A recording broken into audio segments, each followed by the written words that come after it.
Hello everyone, a very warm welcome to you all. In this video, we are going to discuss the provisions of Companies Act 2013 regarding issue of debentures. Firstly, the meaning of debentures, which I have discussed with you in previous videos. So here, in a nutshell, debenture एक वो document होता है या एक वो proof होता है जो ये बताता है कि कंपनी ने कुछ अमाउंट बोरो किया है और जिसका वो प्रॉमिस करती है to pay at a future date. Now, the provisions of Companies Act 2013 regarding the issue of debentures. Section 71 subsection 1 states that कि कोई भी कंपनी डिबेंचर्स को इशू कर सकती है विद इन ऑप्शन कि उन डिबेंचर्स को फ्यूचर में at the time of redemption convert किया जा सकता है इनटू शेयर्स. तो कंपनी एक ऑप्शन रख सकती है at the time of redemption कि या तो उनके सारे डिबेंचर्स को कन्वर्ट कर दिया जाए मींस होली या पार्टली मींस कुछ डिबेंचर्स को कन्वर्ट करें इनटू शेयर्स और कुछ का रीपेमेंट कर दिया जाए. रिडेम्पशन डेट वो डेट होती है जब उन डिबेंचर्स का रीपेमेंट किया जाता है. क्योंकि डिबेंचर्स एक लोन की तरह होते हैं तो जिस तरह लोन का रीपेमेंट किया जाता है उसी तरह डिबेंचर्स का भी रीपेमेंट किया जाता है. तो जब डिबेंचर्स को रिडेम्पशन का टाइम आएगा तब डिबेंचर होल्डर्स के पास ये ऑप्शन कंपनी दे सकती है कि वो अपने डिबेंचर्स को शेयर्स में कन्वर्ट कर सकते हैं. जो इश्यू होता है डिबेंचर्स का, जो ये ऑप्शन होता है उनको कन्वर्ट करने के लिए होली या पार्टली, इस ऑप्शन को अप्रूव करवाना होता है कंपनी को by a special resolution passed at a general meeting. Section 71 subsection 2 states that कि कोई भी कंपनी डिबेंचर्स इशू कर सकती है बट उसमें कोई भी वोटिंग राइट्स नहीं दे सकती है. Means no company shall issue any debentures carrying any voting rights. तो डिबेंचर होल्डर्स के पास कोई भी वोटिंग राइट नहीं होता है. Section 71 subsection 3 is about the secured debentures. Means company may issue the secured debentures only when the following conditions are complied. तो कुछ conditions हैं company को वो fulfill करनी होंगी before issuing the secured debentures. First, secured debentures जब भी company issue करेगी तो उसका जो रिडेम्पशन पीरियड है वो 10 ईयर से ज्यादा एक्सीड नहीं करना चाहिए. Means with in 10 years company को अपने सिक्योर्ड डिबेंचर्स का रिडेम्पशन करना होगा. बट अगर कोई कंपनी जो इंफ्रास्ट्रक्चर प्रोजेक्ट्स में डील करती है तो वो सिक्योर डिबेंचर्स को इशू कर सकती है जिनका पीरियड 10 ईयर से एक्सीड होगा बट 30 ईयर से ज्यादा एक्सीडिंग नहीं होगा. तो कोई भी कंपनी सिक्योर डिबेंचर्स को इशू कर सकती है बट जिनका रिडेम्पशन पीरियड 10 ईयर्स के अंदर का होगा. लेकिन अगर कंपनी इंफ्रास्ट्रक्चर प्रोजेक्ट्स की है तो उसका रिडेम्पशन पीरियड 10 ईयर से ज्यादा हो सकता है बट 30 ईयर से ज्यादा नहीं हो सकता है. प्रोवाइडेड दैट कुछ क्लासेस ऑफ कंपनी और हैं जो सिक्योर डिबेंचर्स को इशू कर सकती हैं for a period exceeding 10 years but not exceeding 30 years.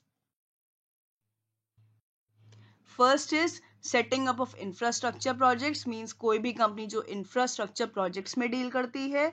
Second, infrastructure finance companies. Third, infrastructure debt fund non banking financial companies. And fourth is companies, वो companies जो permitted हैं बाय अ मिनिस्ट्री और department of the central government और by Reserve Bank of India. तो इन companies को allowed है कि वो सिक्योर डिबेंचर्स को इशू कर सकते हैं for a period exceeding 10 years but not exceeding 30 years. Such an issue of debentures shall be secured by the creation of charge. तो जब सिक्योर डिबेंचर्स को इशू किया जाएगा तो उन डिबेंचर्स की अगेंस्ट सिक्योरिटी दी जाएगी by the creation of charge on the properties और assets of the company.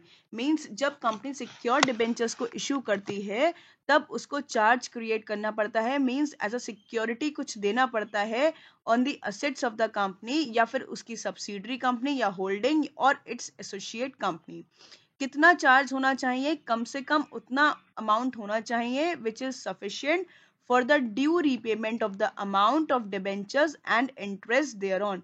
Means जितने भी अमाउंट का लोन लिया गया है, जितने भी अमाउंट उसको कंपनी को रीपे करना है और जितना भी उन पे इंटरेस्ट बनता है, उतने अमाउंट के असेट्स पे कंपनी डिबेंचर्स को सिक्योर करेगी। और किससे सिक्योर करेगी? ऑफ द प्रॉपर्टीज और the assets of the company. Next is, company को एक डिबेंचर ट्रस्टी को अपॉइंट करना होता है before the issue of prospectus और letter of offer for subscription of its debentures. Means debentures issue करने से पहले कंपनी जो प्रोस्पेक्टस इशू करती है, उसके पहले उसको एक डिबेंचर ट्रस्टी को अपॉइंट करना होता है। डिबेंचर ट्रस्टी वो पर्सन होता है जो डिबेंचर होल्डर के फेवर में काम करता है। मींस डिबेंचर होल्डर के जो इंटरेस्ट है उसको प्रोटेक्ट करता है। और जब डिबेंचर्स इशू कर दिए जाते हैं तो उसके after 60 days, means after the 60 days of the allotment of debenture, एक डीड बनती है जिसको बोलते हैं डिबेंचर ट्रस्ट डीड। ये डीड बनाई जाती है to protect the interest of debenture holders. ये डीड बनाई जाती है, ये डीड जो होती है ये होती है between debenture holders and company, जिसमें सब कुछ मेंशन होता है कि कितने अमाउंट के डिबेंचर इशू किए गए, कितनी सिक्योरिटी दी गई, कब रिडेम्पशन पीरियड है, एटसेट्रा। नेक्स्ट इज, जो सिक्योरिटी दी जाती है, मींस जो चार्ज क्रिएट किया जाता है on the assets of the company, वो किसी भी फॉर्म में हो सकता है। मींस जो प्रॉपर्टी है वो मूवेबल भी हो सकती है एंड इमूवेबल प्रॉपर्टी भी हो सकती है। Next, in case of non banking financial company, अगर कोई नॉन बैंकिंग फाइनेंशियल कंपनी है जो सिक्योर्ड डिबेंचर्स इशू करती है, तो जो वो चार्ज क्रिएट करेगी वो सिर्फ मूवेबल प्रॉपर्टी पर ही कर सकती है।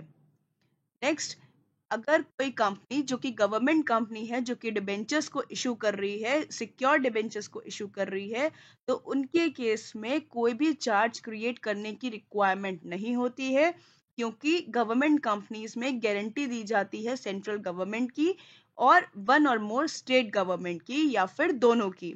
सो इस केस में there is no requirement for creation of charge. Next, in case of any loan taken by a subsidiary company, means अगर कोई सब्सिडरी कंपनी है, किसी भी कंपनी की जो सब्सिडरी कंपनी है, अगर वो लोन लेती है फ्रॉम एनी बैंक और फाइनेंशियल इंस्टीट्यूशन, तो जो चार्ज होता है या जो मॉर्टगेज होता है, it may also be created on the properties और assets of the holding company. Mean subsidiary company अगर लोन लेती है तो होल्डिंग कंपनी की प्रॉपर्टी पे भी चार्ज क्रिएट किया जा सकता है। Thank you so much. I hope it is clear. Stay connected for further videos and please do not forget to like, share and subscribe.